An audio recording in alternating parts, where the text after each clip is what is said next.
So, I said earlier today that I'd probably talk about this big hive here. Now what we have here is, this is a double deep brood chambers. Well, the bottom one's a brood chamber, the second one would be a honey chamber, but a honey super, but it's super for the bees. So then we have this one here. Now remember we talked about this one down here that I split with a double screen board. That's what it was. Yeah, I talked about that earlier today. Well, it had so many bees in it, I put one of them up here. Oh, wait a minute. No, that's not what happened.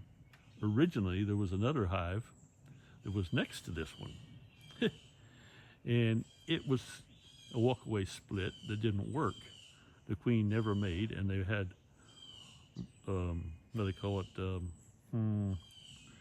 Mental block here. Hang on. Hold it. Wait for me. I'm getting old, so I have to think about these things. Yeah, laying workers. It had laying workers in it because the queen didn't make it. The cell I put in there didn't make a queen. So somehow, she may have flew away and a dragonfly got her, or some other predator, or she just lost her way somehow or other. I don't know. Anyway, we decided when the inspector was here to put that little hive on top of this one, make a newspaper combine. Well, I got new queens for all these hives around here. So then I had another problem. I'm feeding sugar syrup to these hives, all these other hives. And you can't do that if you got supers on. So, because it'll contaminate the honey, and you don't want to do that. So I put it up here on top of these. Now that's an invitation for hive beetles, folks. Yeah, because there's a lot of territory for these.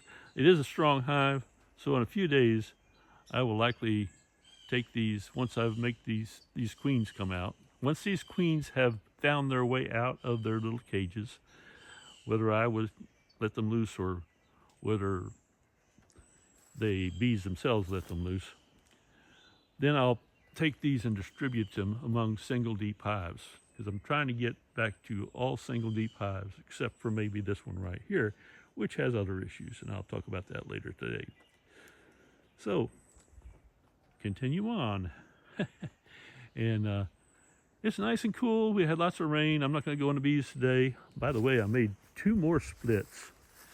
Yep, I had enough bees that I put them in a little nuke, and I took them over to another lot because I didn't want them to get robbed out. Since they don't have brood, it would be easy thing to do. And Charlie's out here with me this morning too, so he's checking things out. So yeah, I took that about 3 miles away and left them there, and I'll bring them back in a few days once it's stopped raining, I guess. And then I'll have a couple nukes that I'll probably sell later this spring. I've got to wait for them to release their queen and start bringing in some honey and the queen to make brood. So we'll do that later, and maybe I'll show that to you in a future video where I've got them over at another lot. But for now, I hope you've enjoyed this, and I hope you're enjoying all these little flowers and things that my wife planted. So we'll see you later.